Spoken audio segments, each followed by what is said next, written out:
The best products, I think, are the ones that really can understand the end goal of the customer and the ecosystem that they have, and where this product can seamlessly fit in their ecosystem to make things much easier and simpler for them end to end. Hello, everyone. Welcome to another episode of Zero to Exit. This is Nilima and Ankur, your hosts. In today's show, we are excited to have Sumedh Thakar, President and CEO of Qualys. Qualys is a cybersecurity company focused on cloud security and compliance. Sumedh joined Qualys about 2 decades ago as a software engineer, and over the years has been instrumental in growing and navigating the company through multiple transformations. In today's show, we'll talk to Sumedh about all things product, how to get from product to platform, what to measure, how to prioritize, and more. Hi, Sumedh. Welcome to the show. Hi Nilima, hi Ankur, thanks for having me. Hey Sumedh, good to have you. First of all, Sumedh, our condolences on passing on of Philippe. Philippe was a chairman and CEO of Qualys for many years, and we know he's a giant in the security industry. You've worked with him for many, many years. What have you learned from him? Oh, how many hours do we have? Philippe, obviously, we are all really impacted with his passing away. For a long time, he has been with Qualys and really drove Qualys to where it is in many ways. And you can see on LinkedIn today, there's hundreds of people sending message. I don't think I've seen anything like that before. And I think it's really just a testament of the kind of a leader he was. And he was a leader who did not call himself a leader. I think that's how he never really said, okay, let me sit down and mentor you, or like there were no management training for leadership courses at Qualys or anything like that. If I kind of have to summarize the three things that I really learned from Philippe: passion, conviction, and reflection. And he really believed, and that great companies are built with passion, and great leaders are passionate. It's not something that you can learn in an MBA course. It's something that has to come from inside you.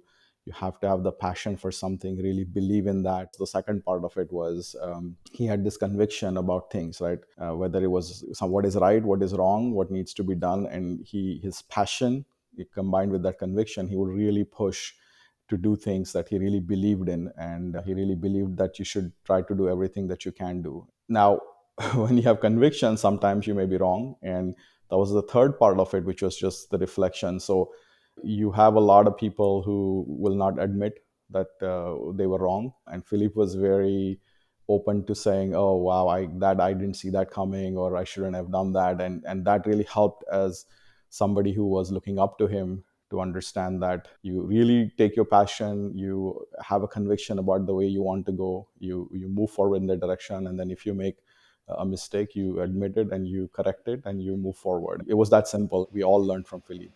I actually know of many people who have worked with him, so it looks like he had a amazing knack with reaching out and working out with people. Any takeaways on that side as well, Sumedh?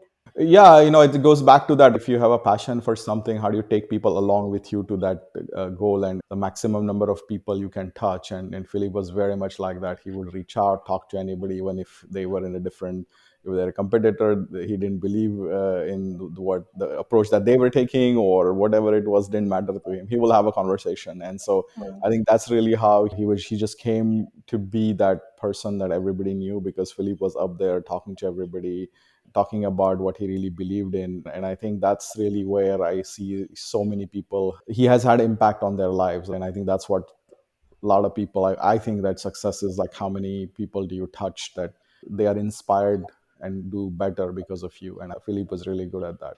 Yeah, speaking of somebody who also speaks his mind, actually, we not lost one giant, but two giants in security industry, obviously in recent past with passing of John McAfee as well. Both very outspoken about their perspective, obviously very different individuals, they're very different people in a lot of respect. You mentioned obviously passion that Philippe had. Obviously, one of his passions was obviously vulnerability management, and that's where you've spent bulk of your career. That's primarily where Qualys started and still does. For our audience who are not security focused, kind of demystify vulnerability management. Why is it so important? Why has it had what I call the Lindy effect, where the technology has survived for 20 years now? So give us a little perspective on the past, present, and the future in that particular segment. See, vulnerability management is a very broad term, right? It's really about risk.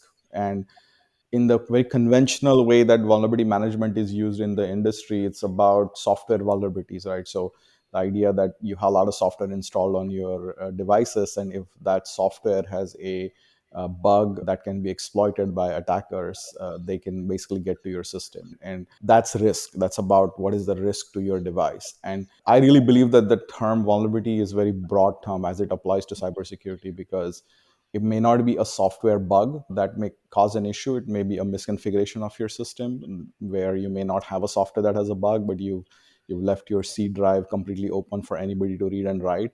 And so vulnerability management is just a very broad term for managing the risks that you have in your environment, whether it's an S3 bucket that is improperly configured or whatever it is. If you look at security, it's really comes down to two things. You want to do everything to mitigate your risk. So you want to do everything to stop the attackers from getting onto your systems. And then you have the threat monitoring. So even if you do all of that, you are going to have something that can slip through for whatever reason. So you want to have that monitoring. And broadly, I would say the industry kind of divides itself into a couple of those areas. So if you look at the EDR vendors, and there's a lot on the market today when it comes to CrowdStrike, Sentinel One, Palo Alto, many others. And they really focus on if somebody's on your box, we're going to detect and try to do something about it. And generally we believe that that is required, but it is late if somebody's already on the box. So how do you do everything before that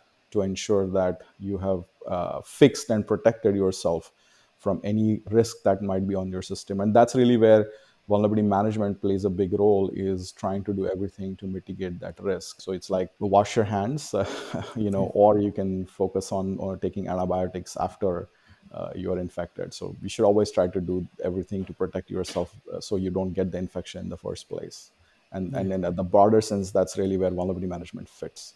Yeah, good analogy. It's more focused on the prevention side of things, whereas a lot of the other vendors, especially in the EDR space, are more detection, after the fact. And I think both are important, but if you're not taking care of the infections, like you said, I mean, you might have to get the surgery later on. You want to avoid that at all. And you see so many of these breaches. Most of them were, oh, we had an issue that was there for 2 years and we never patched it, or we didn't patch the system, or we left an S3 bucket with default credentials. So even with the transformation into the cloud and all of that, it really comes down to the same basic mistakes that keep happening because of the Yeah. manual process that happens in IT today, right?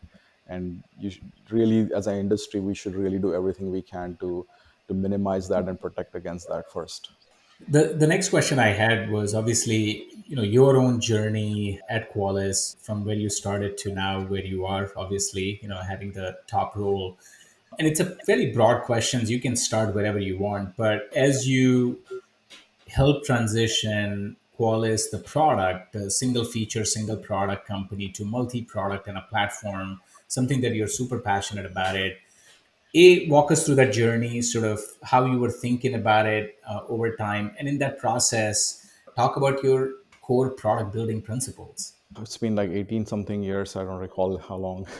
So I started as a software engineer back then, and cybersecurity was generally new. And the vision that Qualys was taking is, hey, we could leverage what we now call as cloud-based solution, right? Something as a SaaS environment to help protect your devices in a much better way than the traditional on-prem systems that were being used back in the day with McAfee Symantec, where it was big installations of on-prem systems, lots of hardware, and a lot of administration was required. The concept of SaaS was fairly new, and the idea that you could build highly scalable security capabilities. And I would say we were one of the first vendors to use SaaS for security at that time. And that was really the vision, focused initially on vulnerability management, right? Just being able to Mhm. tell customers sort of a hacker's eye view of what the hackers could see on your network, and leveraging that to start fixing things. And it was very difficult in the beginning. A lot of people were like, as soon as you said that we were hosting the database, they were like, yeah, that's not what we will ever do. Now being a cloud-based solution has become a fashion statement. So everybody wants to jump to say they are the cloud-based solution first. But as we found a lot of success in that, we saw that the model worked, that the technology worked, the scale that we could bring, where companies had millions and millions of devices being assessed every day. I mean, at the end of the day, the customers were the ones who were like, hey, this is working really well compared to other things that we have. Can you guys look into these other areas? And that really started helping us. And which is really, I fundamentally believe that for a product to be successful, it has to be something that the customers are bringing up and they want, and there is a need for them to deploy. So that really started pushing us in the direction of thinking, hey, we have this deployment, we have a pretty wide deployment across lot of different companies. We can start helping them to consolidate their security stack and reduce the friction that happens today when you have so many different security solutions deployed for every little feature. And that's a real demand, right? A lot of every CISO, first thing they will say, I have too many security solutions, I want a way to consolidate those. And we really started on that direction to say this is something that everybody wants. Nobody has that today, and it's a difficult journey, but we are going to make the investment and we are going to start building a platform so that we can continue in that direction to add more and more security capabilities. Because ultimately it helps. It's not just about Qualys, the TAM that we have and things like that. It's also how does that simplify deployment and cost for us overall as an industry. Otherwise, it's just the cost of deploying so many different security solutions is just too high. And then that's just money that we could be spending in other places to improve technology that we're not doing because we're just trying to manage too many solutions. A quick follow up I have on this one is, what are some of the product things that you have to, or go to market things that you have to start thinking about early on in the journey? Because a lot of companies, both in security and SaaS in general, have said it, but at least in SaaS, we know like Salesforce has been successful. Really, we can count in one hand the number of companies who have been successful doing that. What separates the best ones who are really good at this from the rest? Like, what do you have to think from a product and go to market standpoint? Yeah, I mean, first you have to have a good product. That's number one, right? Without that, nothing. But I think after that, it's really about understanding what the customers really can do. And I would say that the best products are the ones that understand the ecosystem of the customer, right? Too many times we get so focused on, I have this amazing feature in my product, right? And my dashboard looks so good and the UI is this. And the best products, I think, are the ones that really can understand the end goal of the customer and the ecosystem that they have and where this product can seamlessly fit in their ecosystem to make things much easier and simpler for them end to end, right? Because you want to be able to essentially take response actions at the end of the day. You want to prevent and just be able to respond. The other day I was looking for a sprinkler system that I wanted to buy, and funnily enough, I found myself not looking for any other feature other than being able to use it with a voice assistant. That was my only requirement. So it was really Interesting. not even about the feature of that specific product. Does it fit well in my voice assistant enabled home network that I have? Because that fitting in that ecosystem is really important, right? So I think when you talk about land and expand and things like that and go to market, it's really about, I mean, there's a lot of complexities, challenges, because the way it has evolved today, there are multiple teams, there are silos, different teams own different budget for different products. And when we talk about having something like a platform, what we really focus on is how do we then reach out to the different teams? How do we focus on showing the value? Because a DevOps team is very different from the incident response team, which is very different than the risk mitigation team. And that's how large enterprises really are siloed today, and the budgets are kind of divided. So even if Qualys has a set of capabilities, we have to work with these customers to make sure that the CISOs and those people actually see the value in having all of this. And because otherwise people just look at it, right? Well, this is my job, and if this product comes in, then maybe I'm going to have less to do. And that sometimes goes well, sometimes doesn't go that well. People may not appreciate that. So from a go to market perspective, it's really the value, right? It's just at the end of the day showing that having a combined capability, a platform that can do both risk mitigation, threat detection, monitoring, asset inventory, all of that in a single platform is not just about reducing the number of agents, but also getting a lot of consistency, a lot of productivity because you have all of that data together. And that's the journey that we are on, right? We take an example of AWS, right? Why, or any cloud service for that matter. Why do developers prefer that today over the way we have done IT in the past? Because when you go to that one platform, you need CPU, storage, memory, whatever you need. You're just getting it from that one platform. You make an API call, you allocate additional CPU, and that's it.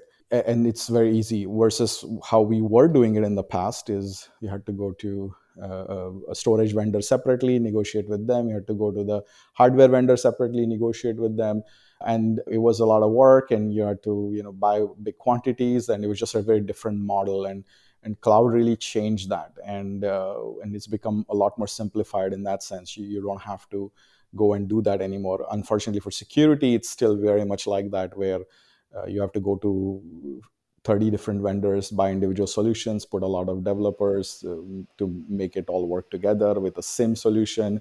So the vision really would be, how do we bring that sort of efficiency in security by focusing on fewer platforms or a single platform that can provide that efficiency, so you can focus on security in a quick and fast, cost-effective way. You mentioned Qualys has wide deployments out, and with the SaaS comes the ease of deploying very, very fast. But with SaaS, also there is other things that come in, which is how do you quantify value of your deployments? Because it's so easy to deploy, and are customers actually getting value out of the product or not? It's a challenge we see across the board, especially in security, because we show value only when bad news happens. Are there some specific metrics that you see from product reviews which can help understand how the product value is being used by the customers?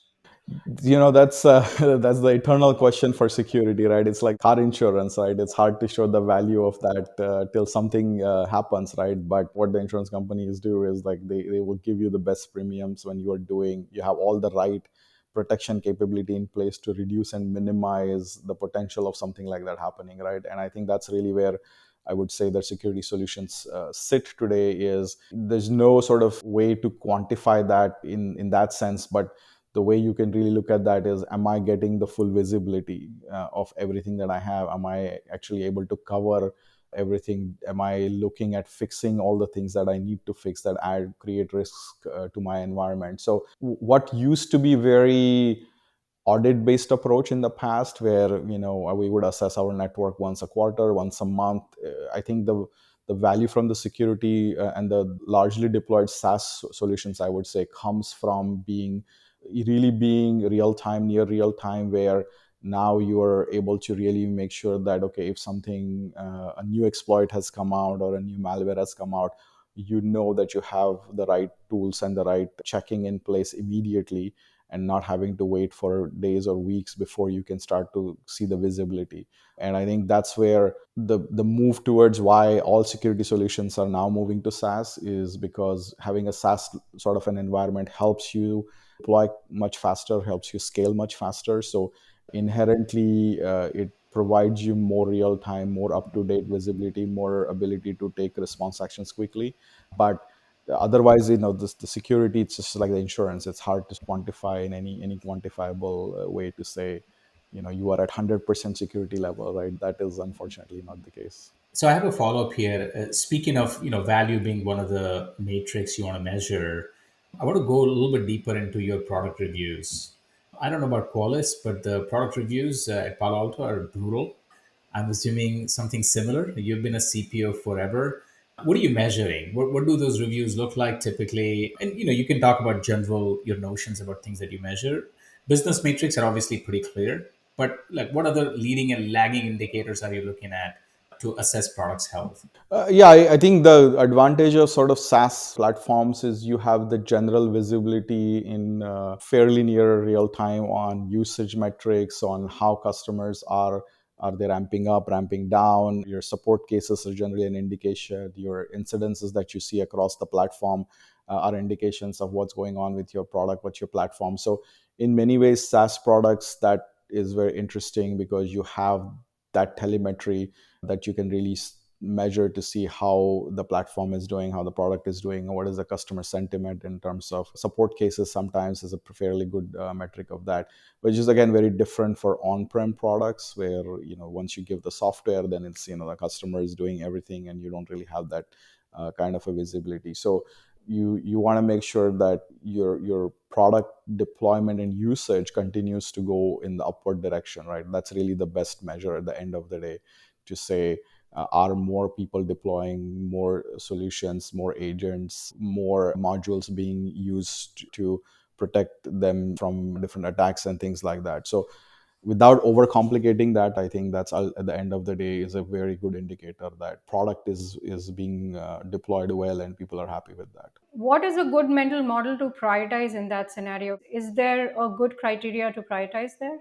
I think it's a combination of what your core capabilities are as a company and how can you add those adjacent capabilities that the customer want, right? I mean, at the end of the day, the customers are asking that because they have a need and they want to simplify their deployments and they want to consolidate their solutions. So how are you going to do that? So in some cases, companies are very focused on being able to add that technology on their own in their own platform. I think I would say that Qualys is very much like that, where we're very much focused on being able to take the technology, build it ourselves, or tuck in acquisitions where it's really technology acquisitions that we take the time to build on the platform, so it becomes extremely seamless deployment and a usage for customers. I would say other companies take a slightly different approach. So you have to kind of look at that to say, do you have the core ability? Sometimes you look at it and you say, I have everything, I just need 6 months of work and I can provide this. In other cases, there are areas like even for us where firewalls and things like that is just not an area that we are in. We don't have the understanding, the experience, expertise. We're not really going to go into that. You have other companies, as you guys know very well, with Palo Alto, their approach has been doing strong acquisitions of solutions that customers can now take and deploy, and that's a different approach than what we have taken. But ultimately, I think both companies are looking to say, how can we help customers deploy or reduce the complexity of their deployments by integrating different solutions and capabilities. So sometimes it's going to be just have to have the introspection to say, do I have 80-90% of what's needed and then I can add that quickly, or am I really just starting from scratch, in which case an acquisition might be a better approach here to bring those capabilities. And so it's just, again, at the end of the day, right, is the investment that you're going to make, what is the gain that you're going to have from that, and by when, and are you willing to do that investment and the direction in that sense, right? And like many companies, we've gone in certain directions and realize later, well, maybe that's not really our core area. So Do you have any mental models on how you simplify the everyday, every quarter product decision making? Because your teams are constantly struggling to make and prioritize. Have you figured out any hacks that just your north stars, if you will, that helps you simplify things as you're dealing with complex decisions in product? SaaS sort of goes hand in hand with your agile and all these kind of ideas where it's a quick iterative cycle, right? And I think I remember back in the day when I started coding, the concept of a PRD was the most dreaded concept for any engineer and product manager equally. Somebody posted on LinkedIn the other day that product manager used to work for me. That I said that PRD is a document that the engineers don't want to read and the product managers don't want to write, but then they just everybody And yet goes we with do that. it. And I just really don't think that great products can have a product definition that can be written down. I think you have to feel the product, you have to understand the deployment, and you can only build a great product if your engineering team can build a great product, right? No matter how good a product manager you are. And how do you inspire your engineering team, right? So I think you really need to be able to inspire and involve your engineering leadership, understanding the customer pain point and understanding, being on those calls with the customer and understanding the requirement and understanding the need.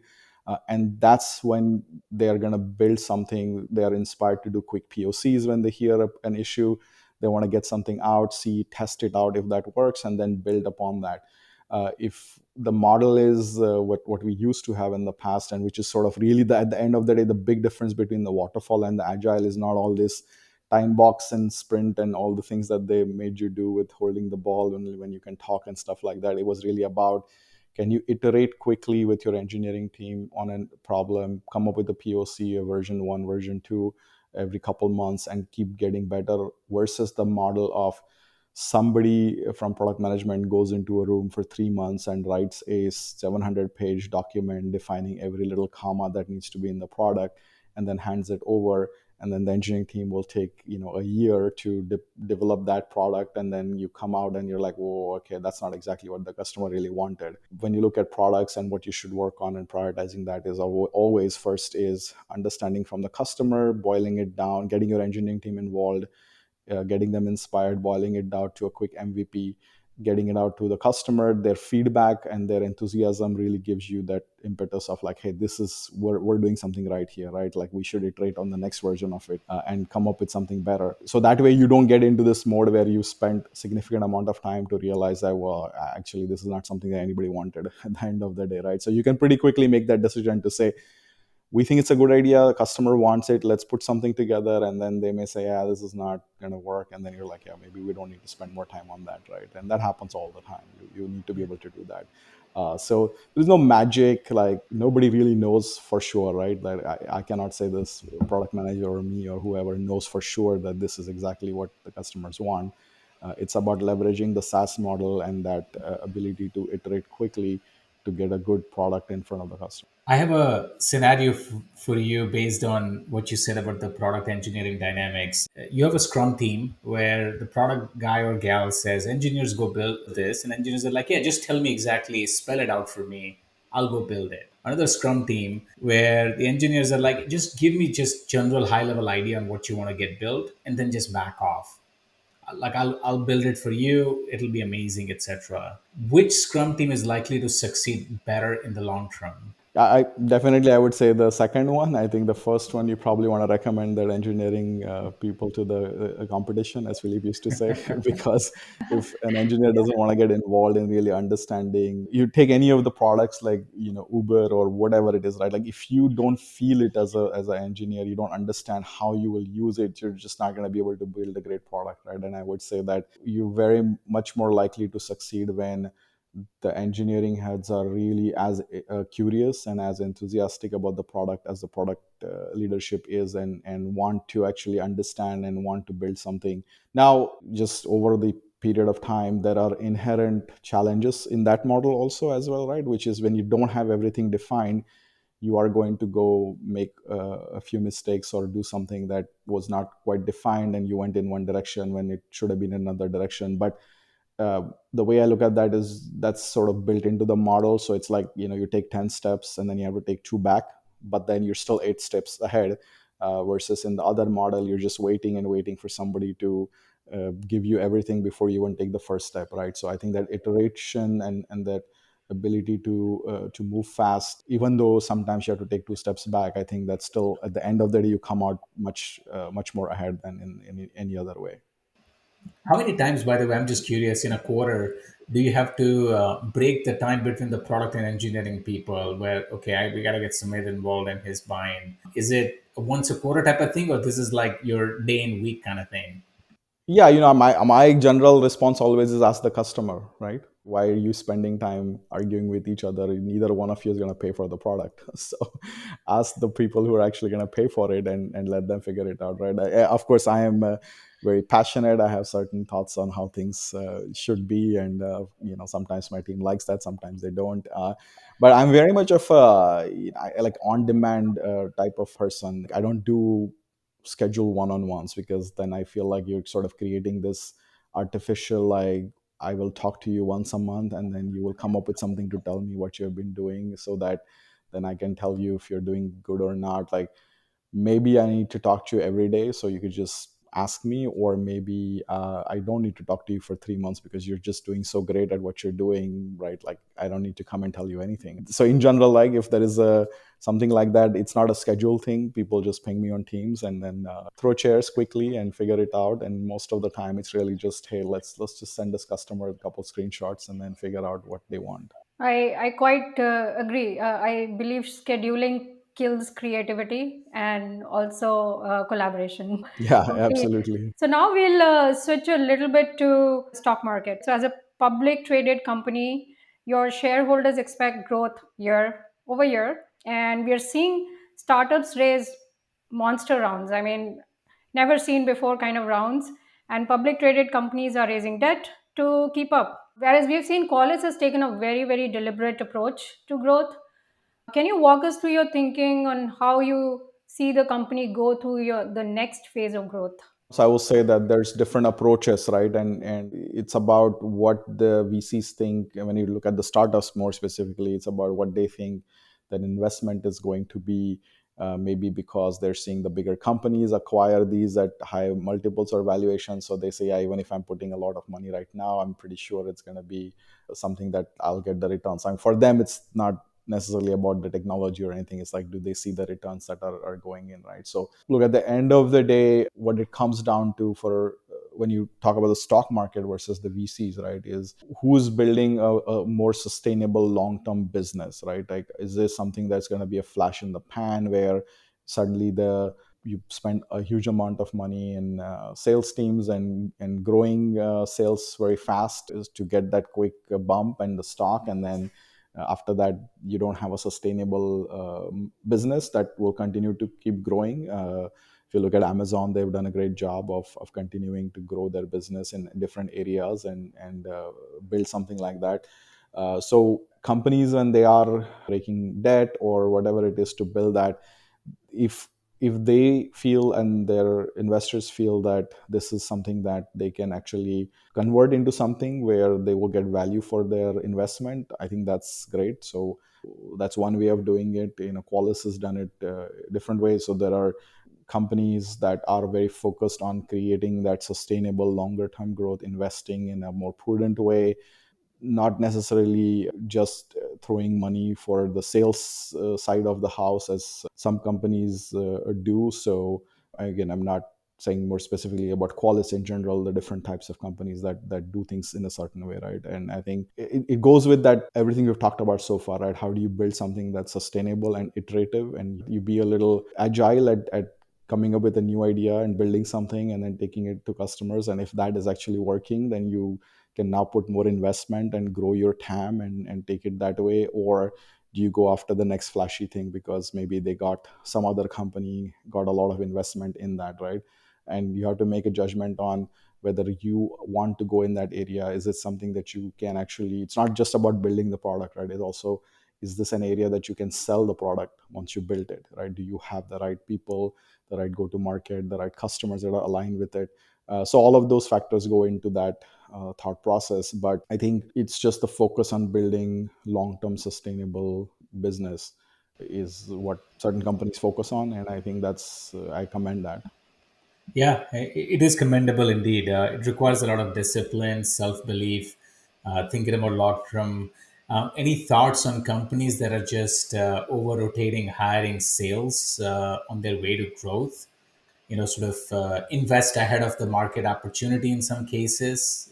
It's a gamble, right, that they take, right? So when you go in that direction, you spend a significant amount of money upfront to hire sales team. Again, we've seen this happen in cybersecurity as well, where companies hired investors significantly in sales early on, then the stock went 4 or 5 times and then couldn't sustain that because the product behind it was not backing up that sales effort to grow in and be able to sell additional capabilities, right? And we've seen that happen. And so in other cases, however, there are organizations where they have invested in sales because they are very confident, and maybe they've vetted that, validated that investment is going to bring the additional revenue, which will then help them go in a certain direction from a product, which will help them build a more sustainable company in the long term. As you maybe Amazon would be a good example of something like that, right? So I would say that ultimately, as long as you're doing that to create a long-term sustainable business, that's what the market would always like. Do some stuff to get the stock to go up that people may be looking at, but that's not really sustainable long term. Talking of sustainable business, you had a very interesting story about how the India office opened for Qualys. Can you tell us a little bit about that? As we really started seeing that we need to expand our engineering talent to do all these additional adjacent things that customers were telling us we could do. Of course, from their standpoint, it's like, oh, you just have to add this one thing and then we'll have a new capability. But hiring that kind of talent and in those numbers in the Bay Area, and as a publicly traded company with the EBITDA margins and all of that, really at that time I felt like, hey, we need to augment our team with some way for us to get additional talent that is high quality and can scale. Right, it was really about this being able to scale the talent, not really so much about the cost or anything like that, initially at least, right? And Philippe used to say that a lot, that we went to India for the talent and we found the cost. And I think we started this out in Pune is a very interesting way of building an R&D center that was not sort of a second fiddle necessarily to the US entities. It was really meant as a way for us to be able to get additional talent in different locations. So we had a lot of good talent in the US. We were able to now expand with getting good talent out in Pune as well. And that was very interesting to build that out and create a name for ourselves in the local market as a company that was giving opportunities for people to really own product lines globally. And I think that the best talent looks for that. They want to have take responsibility for the global product line and not just be focused on one aspect of it. And we offered that opportunity, which really helped us grow significantly our talent over there and be able to deliver a lot of these capabilities that we have in a fairly short amount of time, expanding into out of vulnerability management, into EDR, and now XDR and file integrity monitoring, and many other cloud container capabilities, has been mainly because an interesting model that we built where we would hire the leaders no matter where they were and empower them with the responsibility of the entire product line so that they can really take that shine, build good teams, work with customers. And then we didn't sort of differentiate between, oh, because you are in the US or because you're in India you only get to do a certain type of work. It was just, strong product lines are built on strong engineering talent, and that's what we focused on. Couldn't agree about giving ownership. With ownership comes responsibility, and then you have great products. Yeah. I want to pivot to your career now. Sumedh, you've been at Qualys for nearly 2 decades. Yeah. In this time, you must have gone through phases where it may have been easier to go work elsewhere. How did you think about your career as you were going through these phases? Yeah, don't we all have those days, right? Yeah, I think we went through many over the last 18 plus years, right? I've personally gone through many different ups and downs and great moments and not so great moments. And I really took each of those moments when things were looking down as an opportunity to take that as a challenge, right? And because I felt like even if you go somewhere else, you're just dealing with a different challenge, right? And again, you have a different environment, and you have to figure a lot of things out there anyway, right? Like if you take a new job, you have there's a lot you have to figure out, right? You have to figure out your management, you have to figure out your peers, you have to figure out people reporting to you, who's going to work with you, who's not going to work with you. Is your management going to give you the resources that are required to be successful? Do they like your style or not? So if you're going to go and try to do all of that anyway, well, why not do that where you are, right? So take a fresh look at it as, oh, I have a challenge. It's, maybe it's with my peer, my manager, whatever it is, and then find solution, because that's ultimately what helps you get ahead. Is, can you find a solution? And so for me it was always about, okay, let's take a pause. Okay, here's where we are, so what is the solution to this issue, right? And that's every time we ran into a challenge, or I ran into a challenge, I would do that. And I think that worked well for me. I would say that it also helped quite a bit that Philippe was very supportive in general, right? Sometimes it becomes very difficult if the management is not supportive of what you really want to do, and sometimes that they want to go a different direction and you just don't want, that is not your direction. So for me, that I always kind of would take a step back, think about, well, why does Philip want to do something different than what I want to do, and does that make sense to me? And if it did, then yes, I would continue. If it didn't, I would take the effort to try to work with him to say, this is why we should or shouldn't do that. And we figured it out. Sometimes he got his way, sometimes I got my way, and we were able to work that out. And so I don't necessarily think, and again, not that people shouldn't switch jobs or anything, but I don't necessarily think that that's going to solve the problem, because you're just taking up a different challenge, right? So, and if you are going to take up a challenge, then why not try to really take that challenge where you are. If you believe in the, of course you have to believe in the company, you have to believe in the vision and all of that, right? Then it makes sense. And for me, that perseverance definitely worked out, because I was able to get enough challenges resolved that I got promoted at every stage, and was able to get to this point. Yeah, you are what I call the Michael Jordan of the security industry or vulnerability industry, whatever you want to call it. It is indeed really commendable to stick with the same team, pushing through a lot of adversity. I don't think that they teach you that to kids nowadays, right? A little bit of adversity and they buckle and they want to work somewhere else because a Facebook or a Google is going to drop like 2x their salary. So I have a lot Yeah. of respect for people who stick it out to the extent that the company is growing and you're instrumental in that growth. So definitely something that I admire personally. What advice would you have for someone who's aspiring to take the top role? Imagine yourself, 18-year-old again. What are the top three things you did that you would advise somebody else to?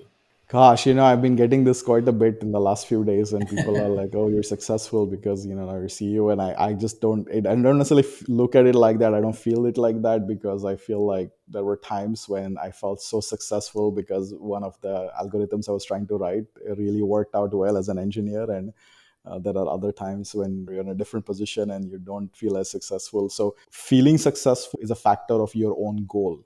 Like that's how I look at it, right? That, I mean, there's a social success thing where people obviously say that the higher you go, they see that you're more successful, but you may not feel happy or successful or whatever it is. So for anybody who's sort of looking to grow or whatever it is, it's just you have to know if that's what you want to do. Like, do you want to go in that direction? And if you do, then you just need to set the more immediate near term goals and resolve them and have find success in them, because I don't think you can really start now and say I'm going to carve a path for myself to be at this position in 15 years, right? Because so many things change, the world around you changes, economics change, social situations change. So I just looked at it as what's my next challenge, how is that going to help the company, how can I help the company grow, the customers to find some solutions. And then that eventually led to things working out well, people buying more and the stock going up and all of that. But I would be the first one to say that I this was not part of some sort of a plan that I had written down on paper and put under my pillow 10 years ago, that this is where I was going to be, right? I think if you just focus on taking one challenge at a time, looking at being successful in that, and doing the right thing, right, for the right reasons, I feel like that leads to success as you move forward. And you cannot have success without failure. So you have to be open to learning from your failures and your experiences. That a lot of times people say that, but they don't always think about it. But I think you have to have things that don't work out, so you learn from them. Now, I would say the leaders, good leaders, or the successful people are the ones when most of their decisions work out. If most of your decisions are not working out, then that's a different problem that you have to work on. But if you got to be able to take a bunch of decisions quickly based on your, which again goes back to that passion and conviction that we started off talking about, right? You have to have the passion for something, believe in it, have the conviction, jump into it, and then be ready to reflect on it if it doesn't work out, and find the next path or find another way to do that, right? How do you manage the psychological aspects of being at the top, having to make so many decisions every day, being responsible for the business and thousands of people? My son, when I'm stressed out or working on the weekend, he's like, Dad, like you're the boss, at least boss of the team that I have, like just delegate it.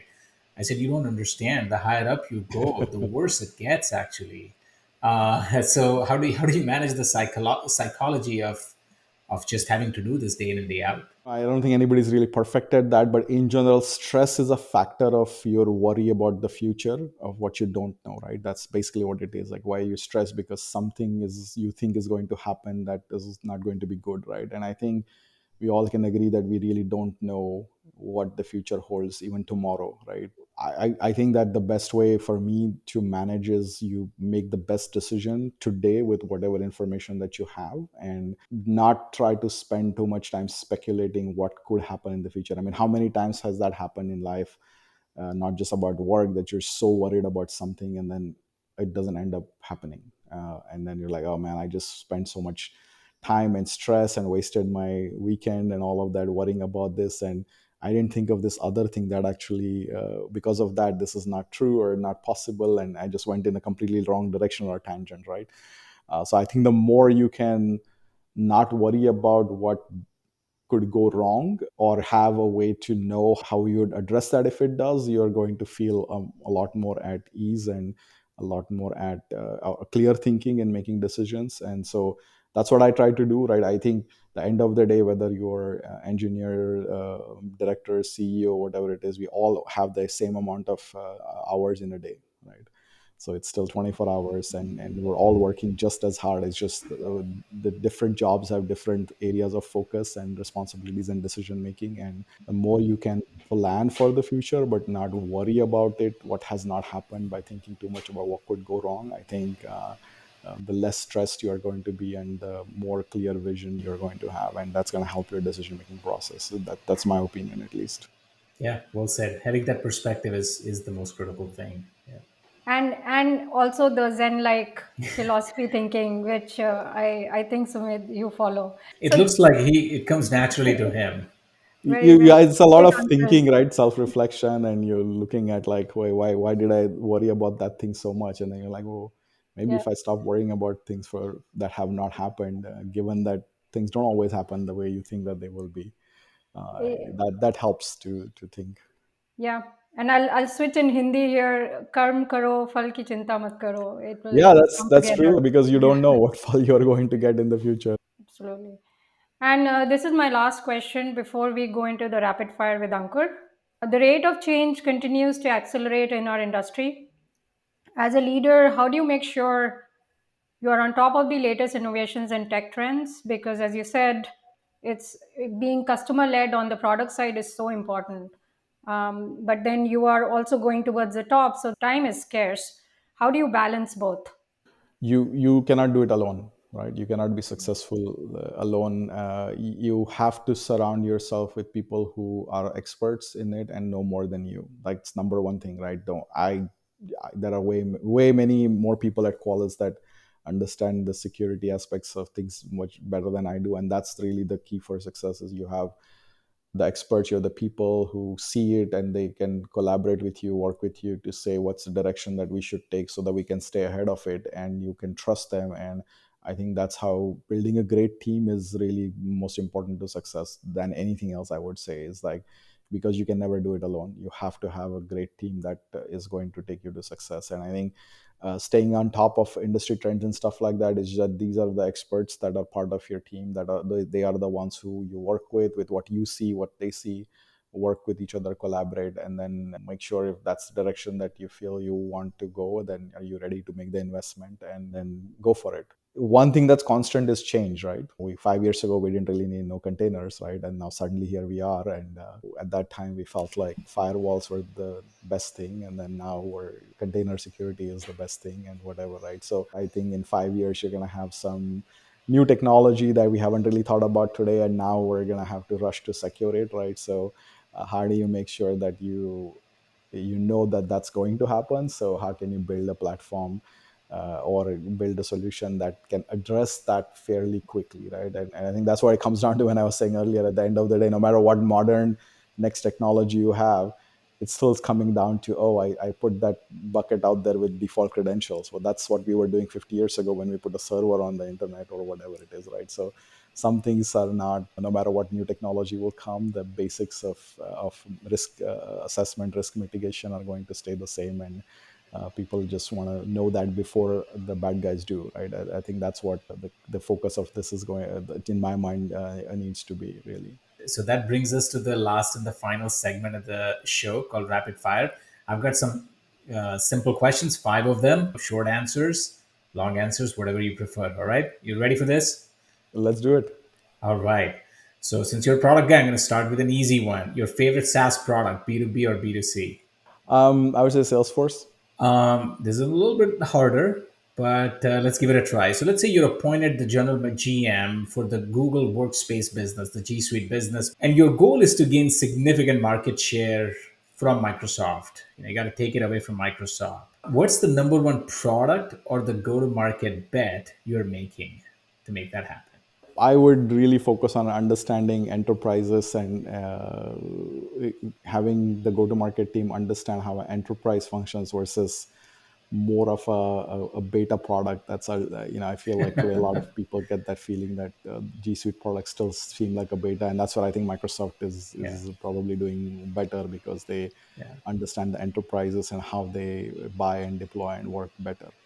Yeah, in a classic Google fashion, it seems like the engineers got excited about G Suite early on and they're like, oh, we're bored. Give us some Yeah. other project. And they just kind of paused it. Well, we ultimately switched from Google to Microsoft for Of that course. G Suite to O365 just for the enterprise capabilities. So Okay. Third question, most useful AI app that hasn't been built yet. self-driving cars, I would say, Okay. nobody's really built it. I would love to have somebody a car come and pick me and drop to the airport that we don't need drivers for. So we don't have to pay surge pricing maybe. Yeah. Well said. A good one. You're getting your teams to build a game changing capability or a module. Okay. You can only pick one of the three. You can hire a whole bunch of people, you can buy more time, or reduce the scope. Which one are you picking? Reduce the scope. Okay. Spoken like a true Yeah, product for guy. sure. I think I will build the minimal MVP and see how that goes. That Okay, was so last really week was a big news that there have yeah. been about 142 events, occurrences now confirmed by Navy and everybody else. It's in mainstream media that there have been 142 UFOs, UAPs. My question is, in your opinion, what are the odds that there's an alien life out there? I don't know. It's like asking, it's like God, right? It's really up to your conviction, right? So people will see things in what they see, and it's always hard to prove or disprove. So when it is the right time for these things to be revealed, they will be. Till then, we will continue the debates on whether it's real or not. We don't know what we don't know, so nobody can say with conviction that there is no other life form out there or there is out there till we actually see something that is happening. So can I say that yeah, it's possible, and we don't have any way of putting a timeline on that one. Yeah, I like your no answer answers. You've been prepped well by your communications team. Yeah, you have to be good at that now. All right, last questions. So, if you had to spend a weekend with one product person from past or present, who would that be? I would say Sundar Pichai. Yeah, I would say that or Satya Nadella. I think between the two of them, the way they have transformed their organizations with a product focus, I think is phenomenal because it's not just about the economics and the business aspect of it. I think for again building something that's long term, you have to have a great product that can continue to grow, and I think both of them have done a great job. So would love that. Awesome. Well, Sumit, that wraps up this episode of Zero to Exit. It's been a pleasure to have you. Thanks for taking the time. Wishing you a lot of success in your new role as the CEO of Qualys, and wishing Qualys a lot of success as you transform the company through the next phase of the growth. Thanks a lot. All right, Thank thank you, you Sumedh. guys. I really had a lot of fun. Hope to talk to you again sometime soon.